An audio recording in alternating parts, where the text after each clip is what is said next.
Friends, I welcome you to my channel. Before listening to this story, I will ask you to like and subscribe. It is not difficult for you, but it is pleasant for me. And we're starting. We still have room in the freezer, so I'm thinking of stopping by Kroger's and buying some more minced meat. I looked at the face of Kate, my wife of 20 years, as she spoke through the open window of a 40-foot, 12.2 meters, luxury RV's van. This may be our last family camping trip/vacation. In 6 weeks, our daughters will start their freshman year at the University of Texas at Austin, and everyone was looking forward to this trip. Kate has seemed a little distant lately, and I thought this trip might be a chance for us to reconnect.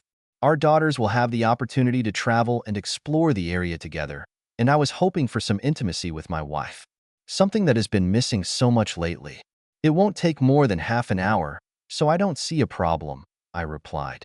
We didn't have any timetable, and we gave ourselves enough time to get from Fort Worth to Amarillo by mid-afternoon.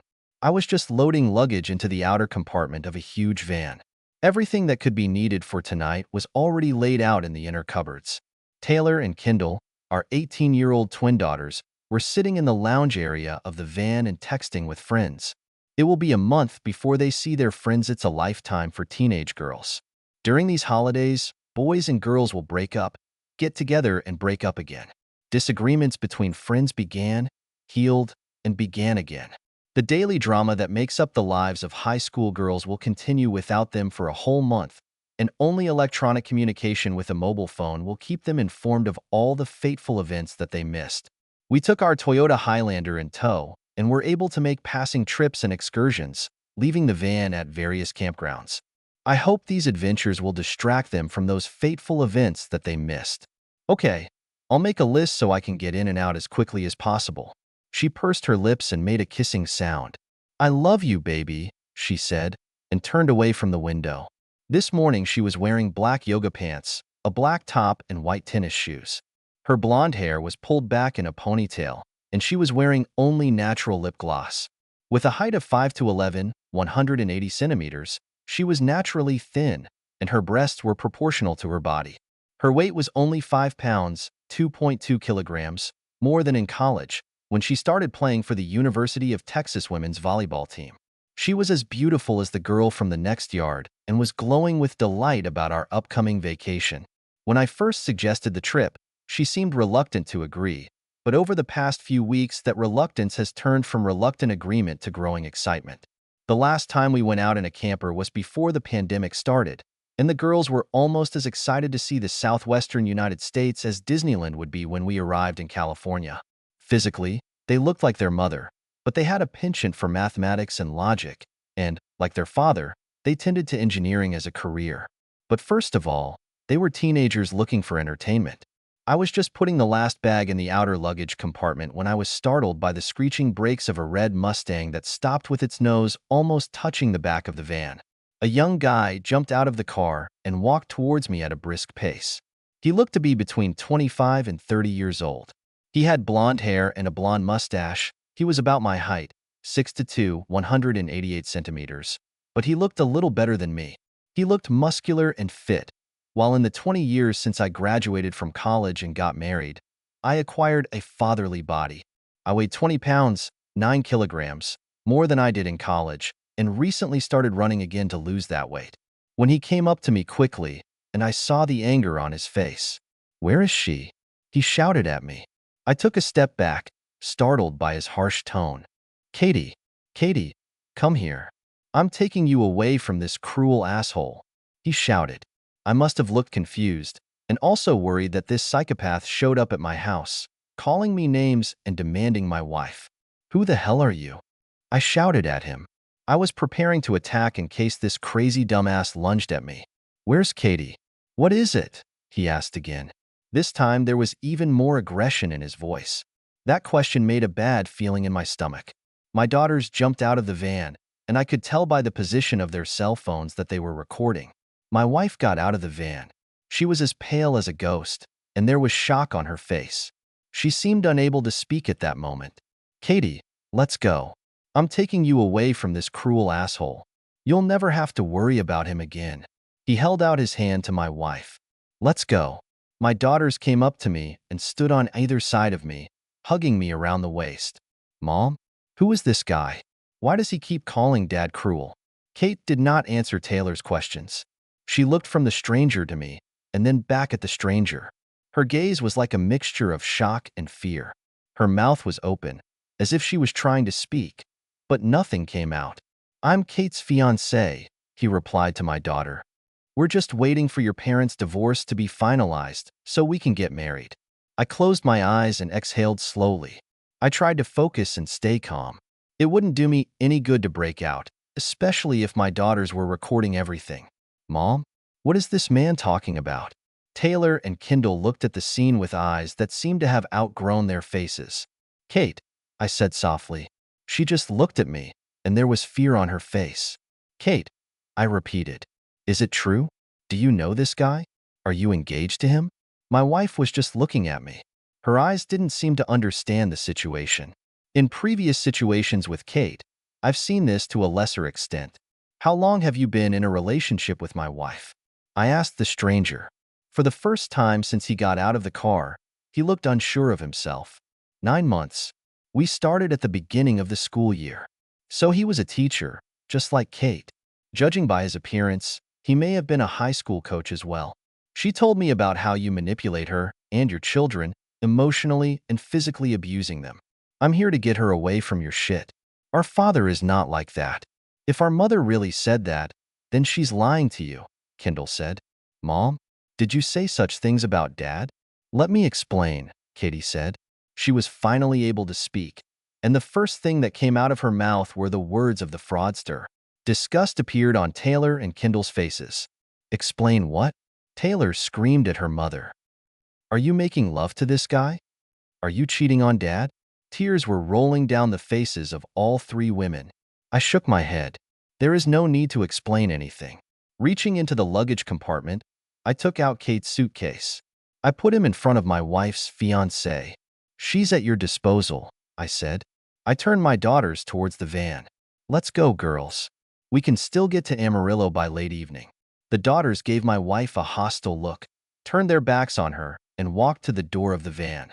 They turned in unison, extending their middle fingers towards the mother and her lover. Kate clung to my arm. "Peter, please don't leave me." Despair washed over Kate in waves. Her lover stood helplessly by her side. Everything was not happening the way he had imagined.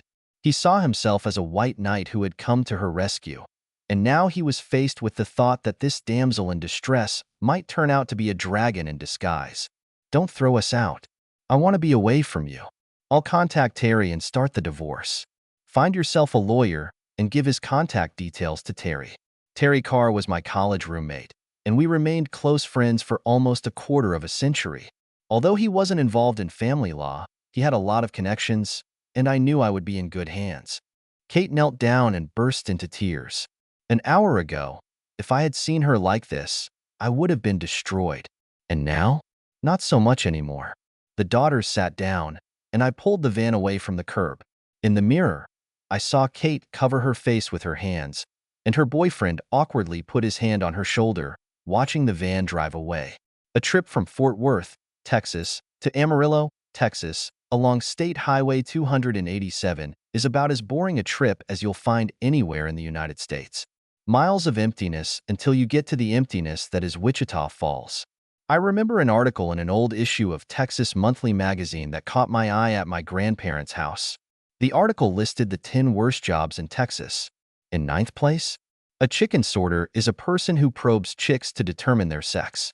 Number 10, be a resident of Wichita Falls, Texas. We didn't stop at Wichita Falls. After Wichita Falls is Quanah, Texas, named after the great Comanche chief Quanah Parker. He was born into the family of a white woman who was captured by the Comanches as a child, Cynthia and Parker, and her Indian husband, Comanche chief Peta Nakona. We had lunch in a small town and walked around the town square while I photographed the girls in front of the Quan Parker Monument at the Hardeman County building. Cynthia's story served as the inspiration for John Wayne's film The Seeker. After Wichita Falls is Quanah, Texas, named after the great Comanche chief Quanah Parker. He was born into the family of a white woman who was captured by the Comanches as a Childea and Parker, and her Indian husband, Common Chef Peta Nakona. We had lunch in a small town and walked around the town square while I photographed the girls in front of the Quan Parker Monument at the Hardeman County Building. Cynthia's story served as the inspiration for John Wayne's film The Seekers. Another way my daughters imitated me more than their mother was that we appreciated classic films.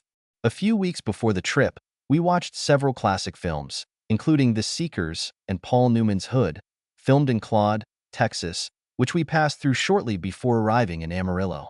As we were driving, all three of them turned off their mobile phones. I knew one of two things was we were driving. All three of them turned off their mobile phones. I knew one of two things would happen. Either we'd get a barrage of calls and texts from Kate begging us to come back for her, or there'd be radio silence when she realized she was now free to leave us and her life behind and be with the new love of her life. No controlling, abusive husband or daughters to burden her. Freedom. A boring trip like Highway 287 gave me plenty of boring trip like Highway 287 gave me plenty of time to think about everything. The van, although huge, 40 feet, was just a dream to drive. The van wasn't really mine. It was a joint purchase by my parents, Guy and Tony Conroy, and their best friends Don and Emily Franks. My mom and Emily Franks have been best friends since 8th grade. In high school, they went to prom twice and shared a room at North Texas State University in Denton, Texas. It was at NTSU that Tony Peterson met a shy law student named Guy Conroy. They dated for several weeks, after which Guy and Tony introduced their best friend Emily to Guy's best friend Don Franks, another law student. 2 years after graduating from law school, Guy married Tony and Don married Emily. Less than 2 years after graduating from law, less than 2 years after graduating from LW school, and within 6 months after that, both couples gave birth to healthy children. A boy named Peter, after Tony's family, the Petersons, from Guy and Tony, and from Don and Emily, a beautiful blonde angel, whom they named Catherine, after Emily's mother. Catherine was inevitably shortened to Kate. My memories of Catherine began even before I started to get to know her. There wasn't a time when she wasn't in my life. The first time I saw Kate naked was when we were less than a year old, and our mothers put us in a bathtub together. I'm still shaking my head over this photo. Today, parents would be arrested for such a photo. We were the first for each other. There is no experience that we would not share together. Every action is from the first ice cream cone to the first roller coaster ride, from the first day or the first for each other. There is no experience that we would not share together.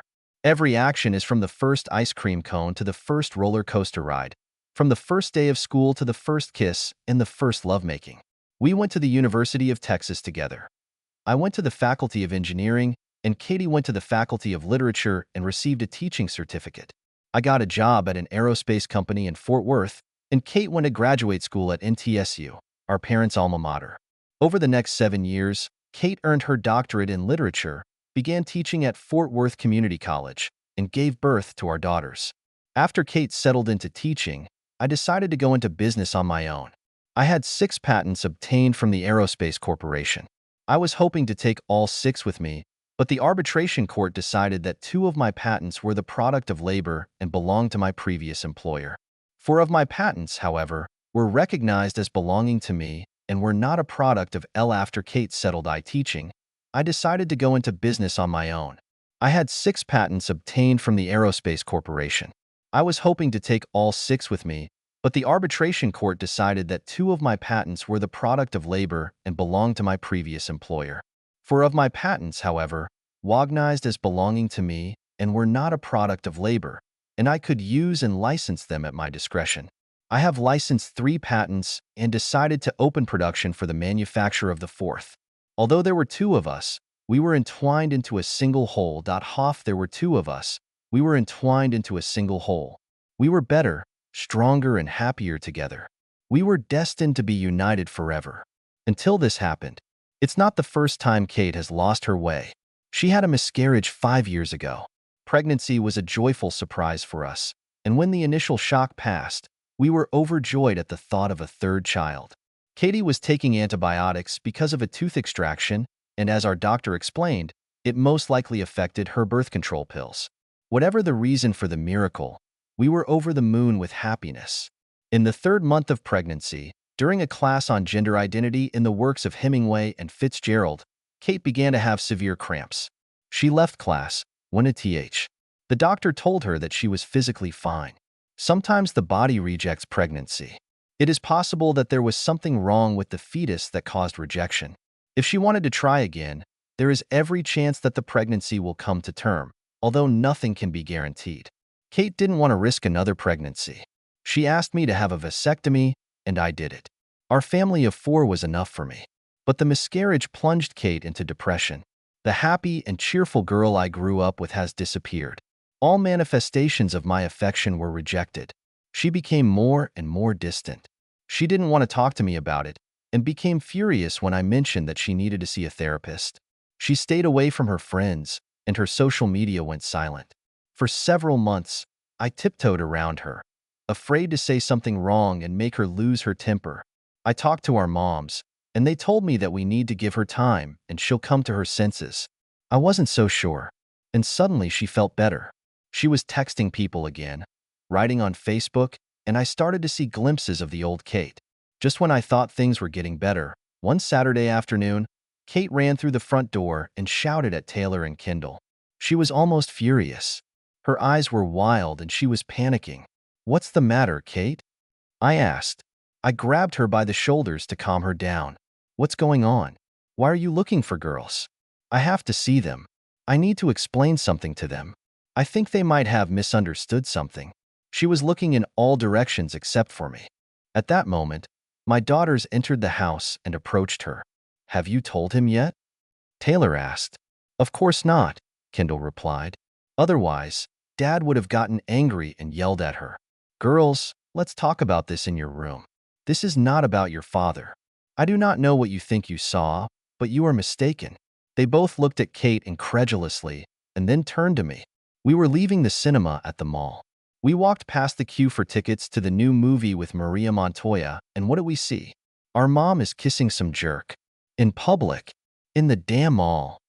I looked at Kate with a serious frown. "Kate, what's happening? Are you cheating on me?" She burst into tears standing in the kitchen. "She saw us watching her," Kendall said. "She ran after us, but we ducked into the Engstrom and lost sight of her. We came home to tell you what we saw before she could lie to you about it." "You're having an affair," I said flatly. No, I'm not cheating on you and I'm not having an affair," she said, unable to look me in the eye. "Who is he?" "He's just a friend," she replied. "I need a name," I said. "I want to know which of your friends thinks it's okay to kiss my wife." "I'm not going to tell you," Katie said. "I will tell him that it must not happen again. We can be friends, but we can't do this anymore." "That's bullshit.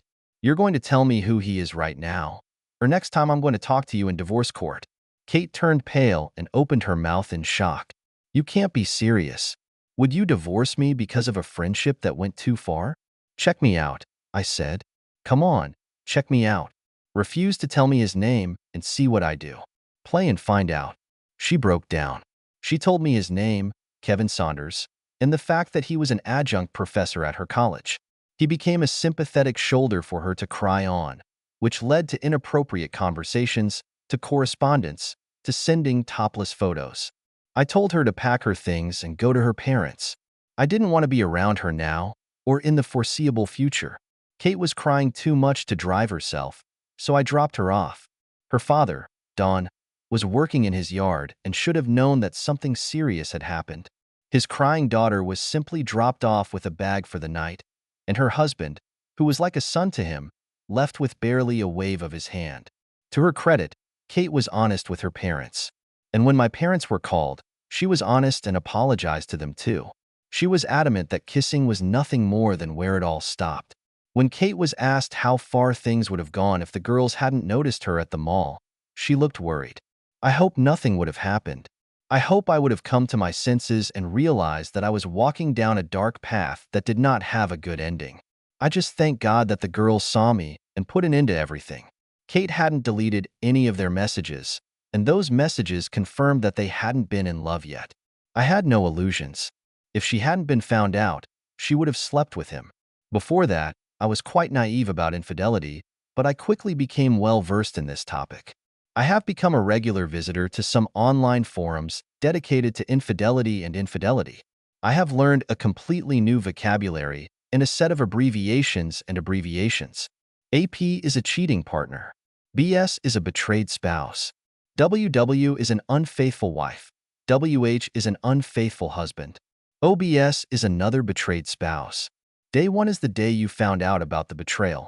Day 2 is your second day, which usually comes due to the truth leaking out, because your WW is not telling you the whole story because she is in self-preservation mode. So, you do 180. This is a form of communication that is 180 degrees different from your usual love communication. No unimportant chatter. Only issues related to home or children are discussed. The goal is to get rid of infidelity, either through reconciliation or through divorce. Then there were other sites. Sites that support adultery, where abbreviations such as married man, were used. The secrecy of the affair is hidden by observing OPSEC, operational secrecy, as if the secrecy and treachery necessary for treason and betrayal of a trusting partner are secret CIA developments. But I've learned. I did not notice any signs of Kate's emotional betrayal, EA, and was grateful that she did not turn into a physical one, PA. I remembered that in the weeks leading up to D-Day, she started turning her phone away from me when she was texting. She also took her phone with her to the bathroom and slept with the phone under her pillow. Now, all these signs are obvious, but when you love and trust someone, you're becoming easy prey. The consequence of her little adventure was that I insisted that she quit her job. If she wants to teach, she can teach in middle or high school. She also agreed to full transparency of all electronic devices. No codes. No communication apps other than Apple's native text app. No text deletion. The location is always on. I tipped her onto an old iPhone so she could log into all her apps and I could keep an eye on them. I kept this phone for myself and set my own password on it. If there was any cheating, I would divorce her without hesitation. She agreed to everything, and little by little, I began to trust her. I started monitoring our marriage by checking the cloned iPhone several times a day for messages, calls, and location.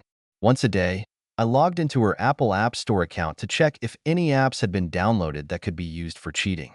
Not only dating or social media apps, but also harmless games with the ability to exchange internal messages. I checked the phone bills and compared the data used with those shown by the cloned phone. She also started teaching in high school. She was the only teacher at the school with a doctorate, and having Dr. Catherine Conroy on the faculty was prestigious for the school. Kate hoped to teach at the university one day. She thought she could teach a couple of courses a semester and use her work time to work on her book. The emotional affair had ruined everything, and although she understood that it was because of her actions that she began teaching full-time in high school, with very few opportunities to write a book, she was also offended at me for forcing it on her. We were trying to deal with her resentment and the consequences of her affair when, 18 months later, we received the devastating news: cancer.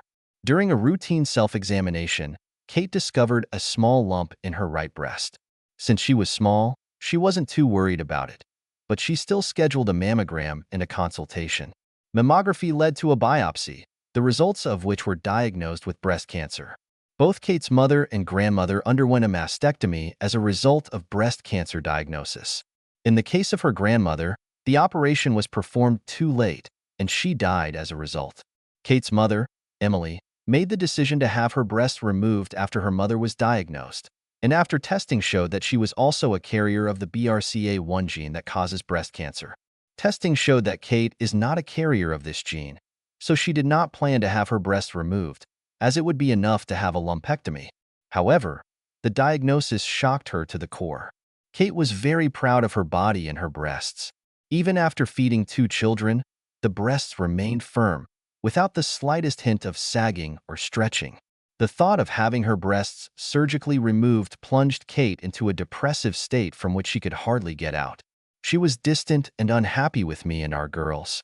The slightest dissatisfaction caused her to react completely out of proportion to the resentment. This went on for several months, until one day she woke up and began to be the Kate we loved.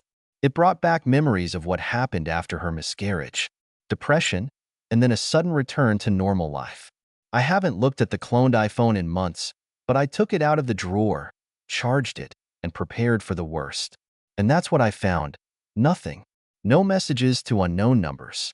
No photos or videos were sent to someone else. No questionable applications have been downloaded or used. No questionable search history.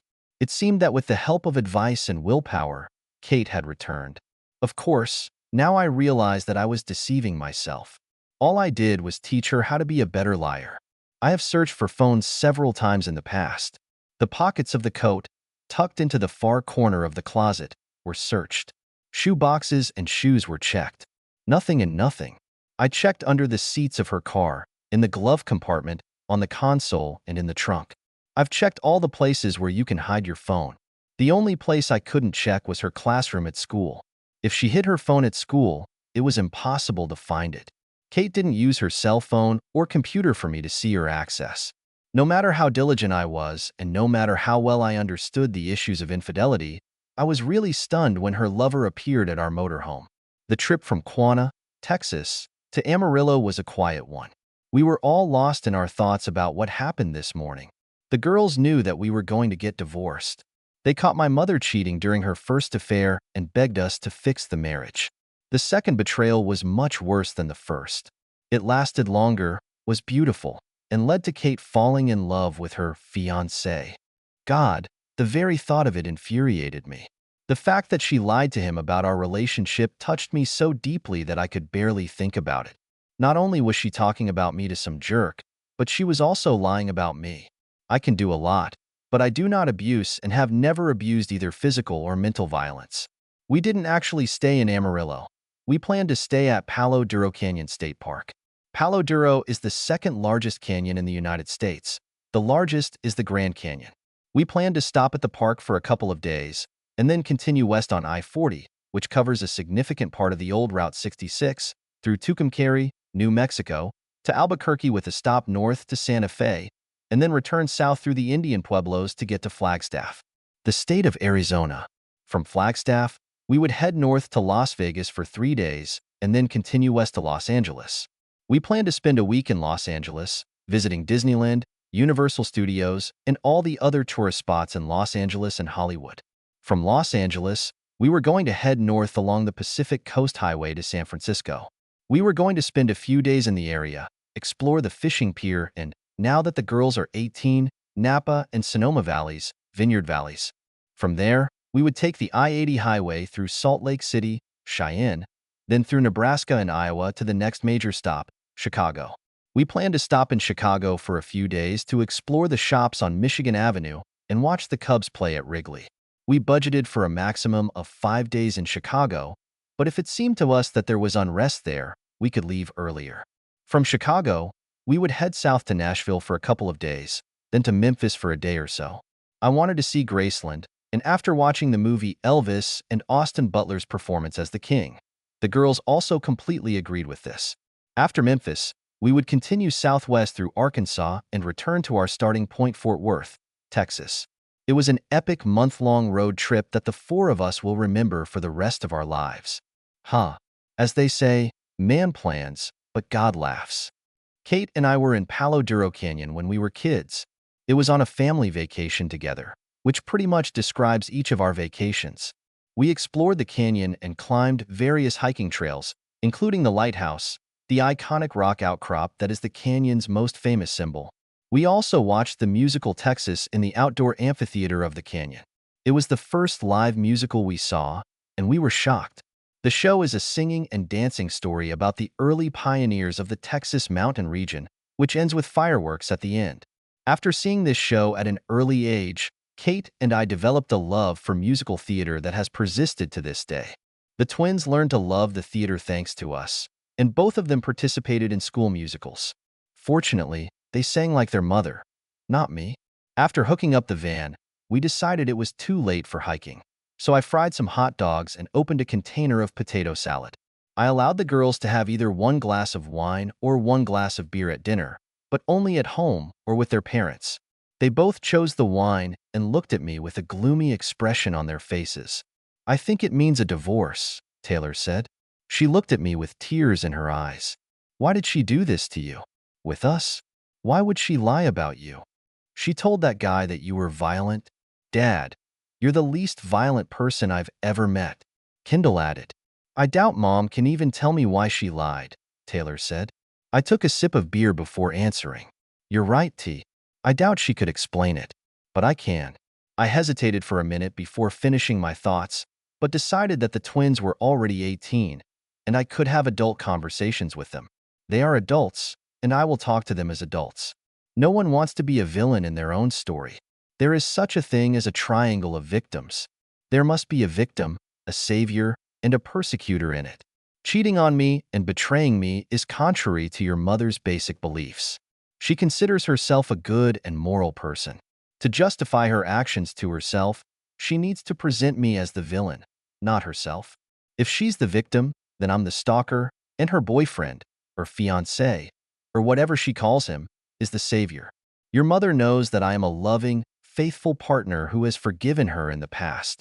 She has to portray me as controlling, cruel, and manipulative so that I am the villain, not her. As I said before, no one wants to be a villain in their own story. A thoughtful expression appeared on the girls' faces. Taylor nodded her head. For Mom to be Snow White and Asshole to be a prince, who do you have to be? A hunter? The evil queen? I nodded. One of them. Both of them. I do not know for sure. But soon it won't be my problem. I took my iPhone out of my pocket. I'm going to check my messages. Girls, step back, in case this thing explodes. They both giggled and took out their phones too. As soon as my phone turned on, it buzzed, and lit up as messages, missed calls, and voicemail rained down on it. I should have blocked Kate immediately before leaving Fort Worth, but I didn't, and now I was paying the price. I quickly corrected this mistake. I also deleted her messages and voicemail. There are a few messages left from my mother, Kate's mom, and her dad. Strangely, there were none from my father. Mom's messages started with a worried tone, and then became more and more irritated. Mother, Pete, call me right away. I'm worried. Mother, Pete, call me back immediately. It is very important. Mother, Peter, I need you to call me right now. MOM, damn it, Peter. You have to stop this nonsense and call me. MOM, damn you, Peter. You'd better call me right away if you know what's profitable for you. MOM, okay, so that's how you want to play with it? It won't end well for you, I promise. Wow, I thought. I wonder what her voicemails sound like. The answer is exactly the same as her messages, only increasingly vicious and belligerent. Her first voice message set the tone, and then they got worse. Mom, Peter, your wife is hysterical. You have to fix this right now.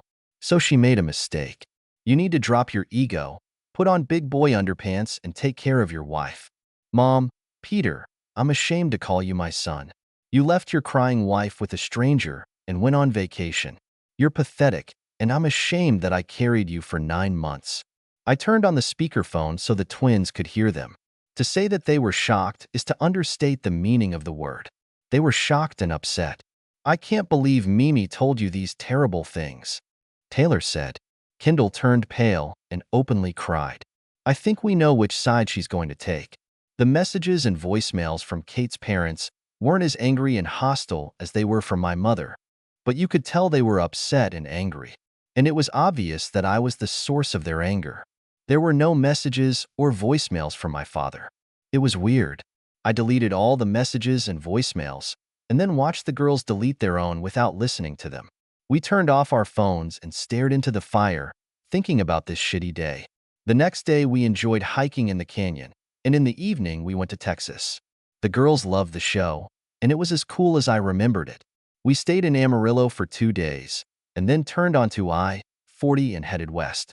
We were expecting 4 weeks off, but we actually stayed there for 5 weeks. Some of our trips, designed for 1 day, took 2 or 3 days. In the end, we realized that we had to go home. The girls needed to be in Austin next week to check into the dorm and register for classes. The original plan was for the 4 of us to rent a trailer from U-Haul, tow it behind my pickup truck with a cab, and we would transport the girls to their dorm room. They shared a room in the first semester, so moving would have been pretty easy. That was until their mother decided to blow up all our lives. When we arrived, my father was sitting on the porch of our house. I looked around, but I didn't see Kate, her parents, or my mother.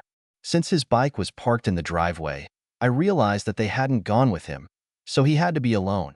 I got out of the van and stretched before approaching the house. Dad, I said. Pete, he replied. What's new? He chuckled. I suppose this is not a serious question? Not really. Are you alone? Yeah. They don't know about the GPS in the van, and Don knows computers as well as your grandmother, and she died 10 years ago. They don't know we're back? It shook me to the core. I was preparing for the war, but I returned home, into the void. No, I decided to keep it to myself. Have you had your phones turned off all this time? We bought a couple of disposable phones in Flagstaff. The girls wanted to stay in touch with their friends, and I needed to stay in touch with work and Terry. He nodded. Well, Terry did his job. She was served at her parents' house last week. I don't think it went very well, I said. Man, that's the fucking understatement of the year. Kate has been in the psychiatric ward since she was served. Her parents are upset and angry at you. Angry at the girls, in general. Angry at everyone except Kate and your mother. And where is dear mother? I asked. After listening to her voice messages, I realized that I was not her favorite person. And neither of you, he nodded toward the twins. She's so mad at the three of you that she can't even make a coherent sentence. This whole week has turned into a Tijuana donkey show. I'll explain this term later, I told the girls. I realized they were going to ask about the donkey show in Tijuana, and that wasn't the conversation I was in the mood for. Your mom is in her house, Dad said. I gave my father a puzzled look. In your house? In my house, he confirmed. I also filed for divorce. After this sensation, we interrupted our conversation to unload the van and clean it. After that, we fried hamburgers for dinner and chatted about our trip. We avoided the topic of Kate and her lover, my mother and other grandparents. I told the girls that I didn't mind them going to their mothers, but they refused. They wanted to go see what their friends were doing. So after dinner, each of them hugged me, kissed me on the cheek, and promised to be back by midnight. I took a bottle of Milam and Green, 2 glasses, and a couple of cigars and met my father on the terrace.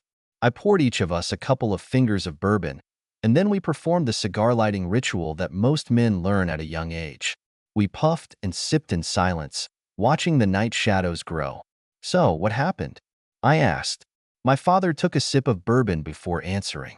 She has always been very close to Emily and her family. Sometimes it seemed to me that she was closer to them than to her own family. Me, you, and the girls.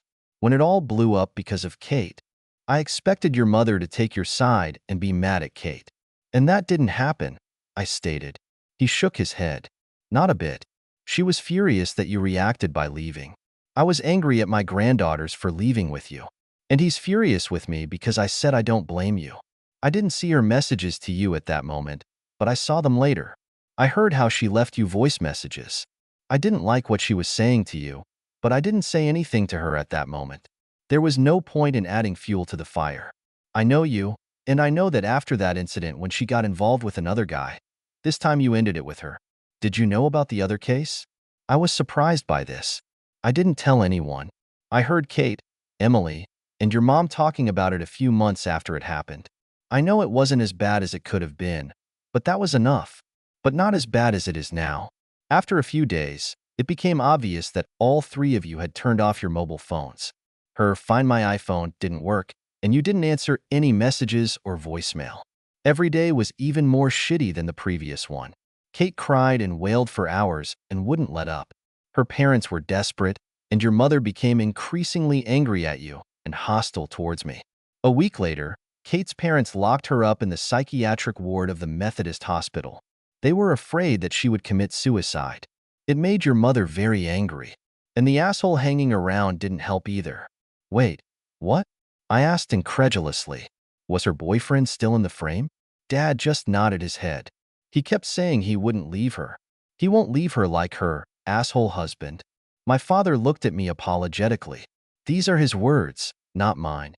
Well, isn't that just a fucking dandy? I said. I tried to get him to fuck off, but Emily and your mother wanted him around.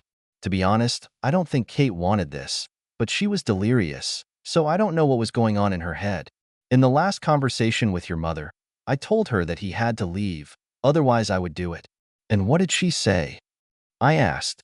Don't make me choose between Emily's family and you. You might not like how this happens. Use me, I sighed. I always suspected that Emily likes her family more than her own, but to do it right away. The next day, I moved into one of the apartments that the company keeps for clients. Terry Carr also referred me to a divorce lawyer. It was unpleasant for me to use your services. After that, we sat, sipped bourbon and smoked cigars, silently thinking about our future. 2 marriages destroyed due to infidelity. One directly, the other as collateral damage. I made an appointment to meet Kate at her parents' house. The condition of the meeting was that it would be just the 2 of us. No parents. And certainly no asshole. Kate has always been a beauty. Tall, slim and fit. Blonde and slightly tanned. She always looked at least 10 years younger than her 42 years, and this incident has not changed that. My heart jumped into my throat when she opened the door to my knock. Both her parents' cars, as well as my mother's car, were missing when I pulled up. A couple of hours before our meeting, I looked around the neighborhood and saw all 3 cars in the driveway.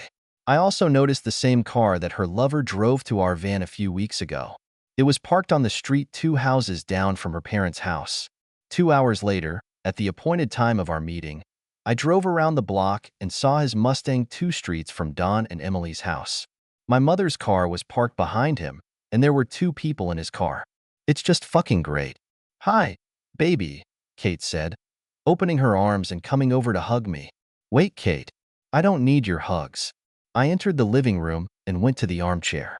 I usually sat on the couch with Kate when we came to visit, but I didn't want to give her the opportunity to sit next to me. She sighed and sat down on the couch facing me. Baby, we have to get through this. There's too much love between us to give it all up just because I made a stupid mistake. A mistake? Getting engaged to another man while you're still married to me is what you call a mistake? I shook my head. I'm here to discuss the next steps in our divorce. Terry Carr told me that you didn't tell him the name of your lawyer. That's because I don't want a divorce. I want you. I think we can save our marriage. Correction, I know we can save our marriage. I love you and I know that you love me. We can do whatever we want to do. What about your fiancé? Don't you think he has something to say about this? I asked sarcastically. He's not my fiancé. Yes, I had an affair with him. It was wrong, and I regret it. I like him, but I'm not in love with him.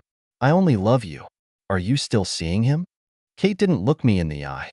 She focused on her hands and started twirling her wedding ring. He comes to check on me. How often? Once? Twice? Daily? Every day?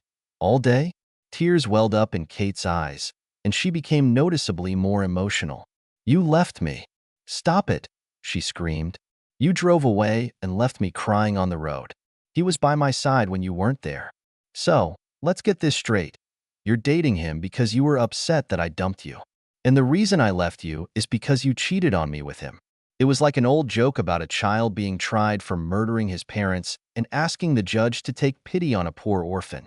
Yes, but it's over with him. I'm not dating him anymore, she said. So if I get in the car and drive around the neighborhood, I won't see him 2 streets away, sitting in the car with my mother? Kate's eyes widened when she realized that I wasn't buying her nonsense. I stood up and said, Kate, find a lawyer and give him information about Terry. You can marry that asshole, and I can move on. We'll see each other at weddings and funerals and eventually disappear from each other's lives forever. You'll just be the man I was once married to. She looked at me in horror. She turned as pale as paper. No, no, I cannot. Never to see you. Kate began to sob. She wrapped her arms around her upper body and started rocking back and forth, singing, No, no, no, no, no, no. I stood up and looked sadly at my future ex-wife. Shaking my head, I left the house. After driving 2 streets, I stopped next to the asshole's car and rolled down the window. His window was already down. I looked through it at my mother, and she looked back with undisguised hostility. I just left Kate, and she's in a terrible state. You might want to go check on her. I'm done with you. And I went home. Nothing comes easy, so I didn't expect divorce to be easy either. Kate has hired a lawyer, an evil pit bull named Donna K. Rafferty. DKR, as it was called in the press, was known for having achieved the largest divorce decision in the history of Texas when Dallas socialite Pauline Pickett, née French, filed for divorce against her husband, oilman Danny Pickett, Jr., and received $270 million. Everyone and even the brother warned the younger about Paulina because everyone and the brother at one time or another took Paulina for a test drive.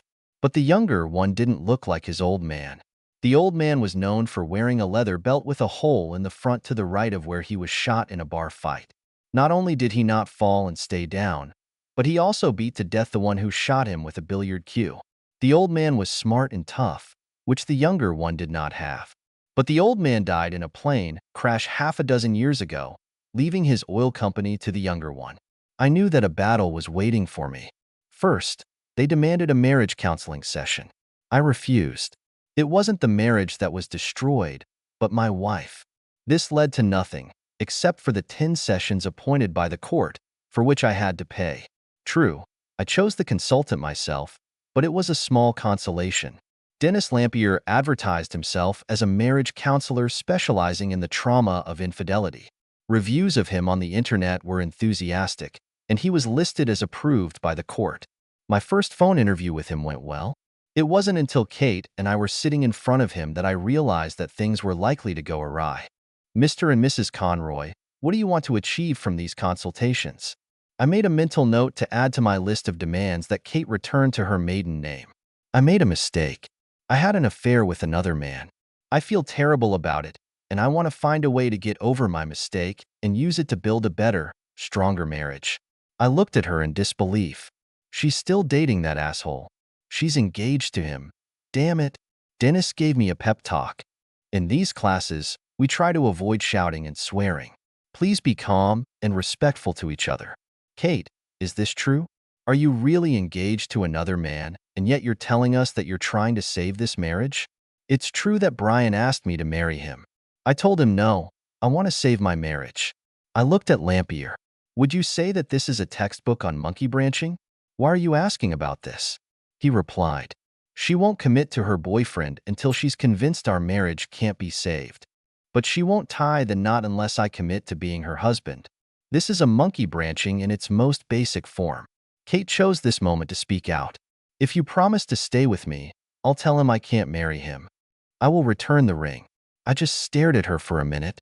The fact that we are even discussing whether you accepted a marriage proposal from another man shows how bad this marriage is. When was the last time you made love to him? Kate started twirling her wedding ring. At that moment, I realized that it would be bad. I don't remember, she said. Come on, Kate. No one believes that. You're a smart woman. You have a doctorate. You know exactly how many times you've been in love with him. When? Kate? When was the last time you made love to him? This morning, she said softly, and tears rolled down her face. I'm so sorry, Pete. It was this morning. I got up, nodded to the therapist, and walked out the door. I knew it was going to be very bad, and that's how it happened. Trying to make me come to my senses, they attacked everything I owned. Business, patents, everything. At that moment, I just wanted to leave. The girls went to college in Austin. I put them up in the dorm myself, to their mother's horror. I declined her request to join us. She turned to the twins, but they also refused. They had no sympathy for her and wanted to have as little in common with their mother as possible. I blocked my mother, so I didn't know if she was trying to contact me, and I didn't care. My parents' divorce was finalized long before mine. My mother had a good job as a financial director, so there was no question of marital support. My father transferred the house to her, and since it was paid off long ago, she had minimal expenses. She agreed not to touch his legal partnership, and they broke up. My father felt he could no longer work with Don Franks, so he exercised an option that forced Don to either buy him out or dissolve his law practice. Don bought it out, and my father moved to Austin and became a legal advisor at the oldest law firm in Texas, Bonham, McLeod, and Garcia. In the end, Kate and DKR ran out of ways to delay the divorce. I transferred the house to Kate. I sold my business for pennies, mostly the cost of land, buildings, and equipment, and gave Kate half of the proceeds. Kate also got half the rights to my patents. I took another step forward and agreed to transfer the patents to her in full, on the condition that everything would end there and she would sign the papers. I agreed to all the obstacles they put in my way. There will be no more attempts to extract additional money or property from me. That was all. Finito. Done. The divorce was finalized 3 months later. By the time the divorce was finalized, I had moved to Austin too. I bought an apartment on Lake Travis, within walking distance of many restaurants and shops. The twins came several times a week for dinner and often brought their friends.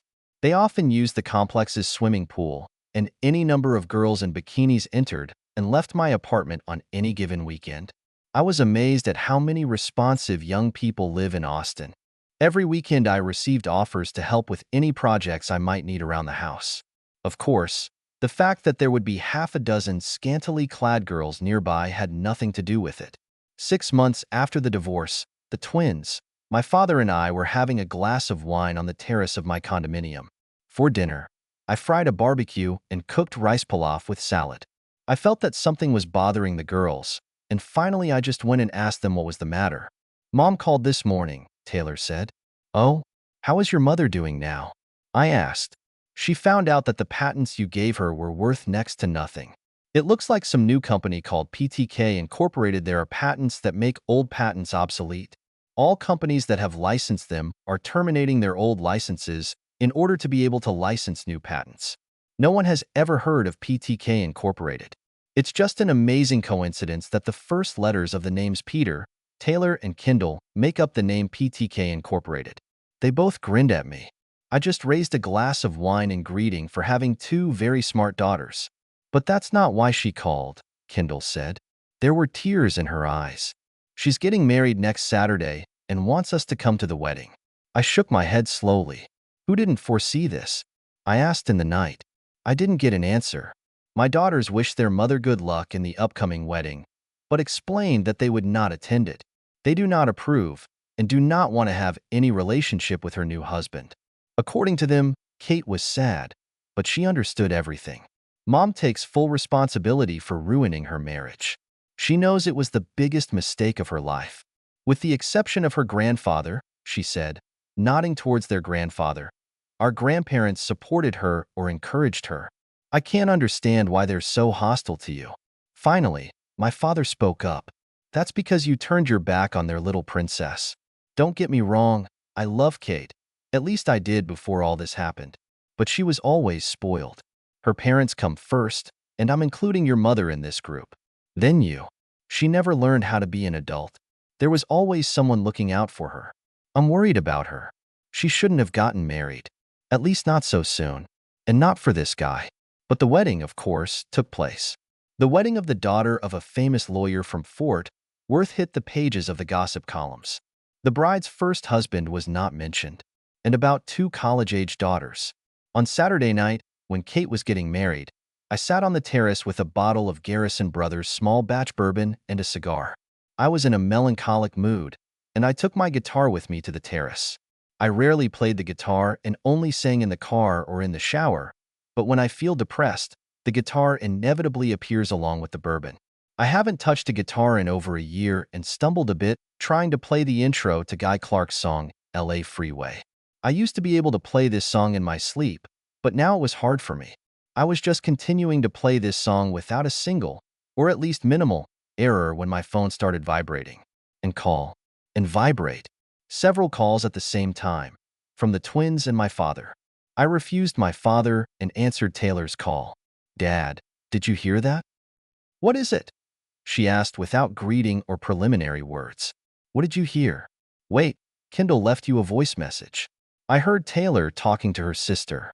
"Kay, I'm talking to Dad." Then to me, "Dad." I'm turning on the speakerphone. "Okay, we're both here. Mom tried to kill herself tonight." I could hear Kendall sobbing in the background, and Taylor was trying to control herself. "What happened?" "She drank a whole pack of sleeping pills and went to the bathroom. It was during her wedding reception. She broke away, went to her room, and tried to commit suicide. Emily and Mom went looking for her and forced the cleaner to come into the room to check on her health. The cleaner, Carl? Approximate trans. Otherwise, she would be dead.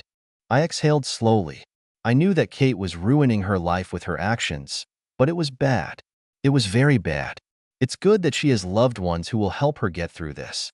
I feel sorry for her new husband. I felt sorry for my ex-wife, but, as they say, not my monkeys, not my circus. Or in the Texas version, not my cows, not my pasture. "Can we go with you?" they asked. "Are you going tonight or in the morning?" I was taken aback by their question. I don't plan to go there at all. I don't wish your mother any harm, but she fired me from her husband's position. If you don't want to go, I'll pay for the plane tickets and take you to the airport. I'm sure one of the grandparents will be able to meet you." They were not happy about it and expressed their opinion. The next morning, the four of us drove onto I-35, heading north toward Dallas. I was surprised that my father wanted to come with us. He said he wouldn't miss this shitty show. I dropped my father off at the Hilton Hotel so he could check us in, and I went with the girls to the hospital. The receptionist directed us to the reception area, and the first person I saw was an asshole sitting alone and staring sullenly at the floor. My mother saw me and came up with fire in her eyes. "It's all because of you," she said. "All you had to do," was all she managed to say before my daughters were in front of her. "You need to fuck off, you crazy old fool," Taylor said. "Yeah, fuck off, Mimi," Kendall said. "It's all because of Mom. She lied and cheated on our father. She got engaged to the man she was cheating on. She continued to date him, pretending to seek reconciliation with Dad, and eventually married this asshole. And then he tries to commit suicide. So tell us, my dear sweet grandmother, how is our dad to blame for all this shit?" My mom seemed to collapse to the ground, sat down and started sobbing. Emily sat down next to her, and they cried in each other's arms. Don put his hand on my shoulder. "It's not your fault, Pete. Everything that went wrong is either her fault or ours. We should have restrained that asshole the first time he showed up after you and the girls left. To our shame, we let him stay here. The asshole glared at us while we were discussing him. What's going to happen to her?" I asked the Franks. "We'll take her home and help her. She is in desperate need of therapy. I'll take her home with me." The asshole stood up and turned to face us. "She's my wife." "Fuck you," I said. "Maybe someday she'll decide to leave for you, but today is not the day." Don stepped between us. He explained that Kate was going home to her mother, where she would be looked after. If Kate wants to continue to be married, she will be able to make this decision when her mental health improves. The asshole didn't like this answer, and he ran away. Shortly after that, my daughters were allowed to see their mother. They returned to the waiting room 15 minutes later and hugged me, crying softly. "Mom wants to see you, Dad," Kendall said. My mother, Emily, and Don looked at me with hope in their eyes. "Please, Pete," Don said. I shook my head sadly. "I can't do that. I'm not a relative or a friend. I'm just the man she was once married to." All three of them started crying when my statement hung in the air. I turned around and left the hospital. For days later, we returned to Austin. Before we left Fort Worth, I discussed with Don what happened after I moved to Austin. When Kate and the asshole found out that the patents I had given them were worthless, their plans were quickly ruined. Kate assumed that her lifestyle would change little. The asshole thought he hit the jackpot. A gorgeous wife and a thriving production company were his golden ticket to the life he had only dreamed of. He will quit teaching and run his wife's company. First, they found out that I had sold my company for pennies. Since I sold it to the staff, there was nothing they could do. Then they found out that my patents had been replaced with new ones that were not based on the old patents in any way, so there was no violation. They had to continue working as school teachers. It was an even bigger problem for the asshole. Kate thought she deserved all the bad things that had happened to her. She was ashamed of her cheating. She was ashamed that she had lied and deceived me. She was ashamed that she was fighting for a divorce and caused me even more pain and suffering. She absolutely did not want to marry this asshole, but she felt that she would have to. Otherwise, what would be the point of all that she put her family through? Ruin your marriage and burn your life to the ground for no reason? No, at least when she got married, she could pretend that everything had turned out for the best. But when Don escorted Kate to her future husband, he realized that something was wrong. Kate felt like she was walking down the aisle in a dream. She was almost in a daze. Don wondered if she had taken illegal substances, but dismissed the thought. Kate has never been interested in illegal substances. She disappeared before the bride and groom's wedding dance, and Emily and my mom went looking for her. I shook my head, thinking that it was all for nothing. I loved Kate with a deep, romantic love that was unshakable and unapproachable. So life went on. The girls continued to study at college. My new patents turned out to be successful, and we were able to double the sales of the new company. And I started dating. People told me that I wouldn't have any problems finding dates, but I didn't believe them. My daughters forced me to register on Tinder, Bumble, and several other sites. They wrote my profile and took a couple thousand photos to find the right shots for my profile. I went on a few dates, but I was not satisfied with the women who were interested in me. I got back in shape by shedding my father's body and returning to my college weight. I knew I looked more than presentable and considered myself a good catch, but the women I dated weren't the ones I was looking for. My friend Terry Carr decided to focus on trusts and inheritance planning and was winding down the part of his law practice that represented my business. When I asked him to recommend a lawyer from Austin, he did not hesitate to recommend the firm my father worked with. They are the best in the state, if not in the country. You can't think of a better representation. After receiving such a recommendation, I asked my father to set up a meeting with someone who could represent my business interests. The lawyer I met was Elizabeth Garcia. Elizabeth wasn't as tall as Kate, but she was slim and had an athletic build. Her hair was dark brown, and her skin was light tanned, with almond-shaped green eyes. She was exotic, gorgeous, but there was no way I could hire her as a lawyer. Lawyers can't meet clients, and I was in love with her. After 2 dates, we became exclusive. After 6 dates, we realized we were getting married. I was 43 and Elizabeth was 32. Elizabeth was also divorced. She married a fellow lawyer, but it turned out that the main reason for his persecution was the hope of cooperation with Bonham, McLeod, Garcia. When he discovered that he would not be able to get a position, much less a partnership, from marrying Elizabeth, he began to cheat on her. The divorce was quick and painless for Elizabeth. Painful for her husband to the point that he left for California. Marrying an older man was not a problem for Elizabeth. One of her ancestors, Angelica Garcia, was 10 years younger than her husband, Robert Bonham, who founded the law firm Bonham, McLeod, Garcia almost 200 years ago. While I was dating Elizabeth, I sometimes thought back to my old life. I was married to Kate and lived in Fort Worth with my daughters and my company. My parents and Kate's parents lived next to us, just a few minutes away by car. I thought I was going to be happy, but everything has changed. My parents are divorced. I hardly spoke to my mother, and when I did, she whined about reconciling with Kate. Kate's parents were going through hard times, and as I heard, divorce was on the agenda. They missed their granddaughters and their old lives. And Kate? After being discharged from the hospital, she moved back to her parents. The asshole wasn't happy about it. His unhappiness was compounded when she filed for an annulment. When I answered the phone that Saturday morning, I was shocked to find my ex-wife standing on the doorstep with a rolling suitcase next to her. "Kate, what are you doing here?" I asked. I was stunned by her presence. I know that I need to fix a lot of things. I was the worst wife in the world and a terrible mother to our daughters. I'm here to fix everything. I didn't know what to say to that statement. I just stood there with my mouth open. "Honey, who's at the door?" My wife's voice brought me to my senses. Elizabeth came into the hall. She was wearing dark yoga pants and a white tank top, and her belly was sticking out. After returning from my honeymoon, I canceled the vasectomy because I knew Elizabeth wanted a baby, but I thought maybe I was too old. She convinced me that this was not the case. I looked at Kate standing in the doorway, and then at my wife standing in the foyer with a curious expression on her face. "Someone I used to be married to," I replied, carefully closing the door.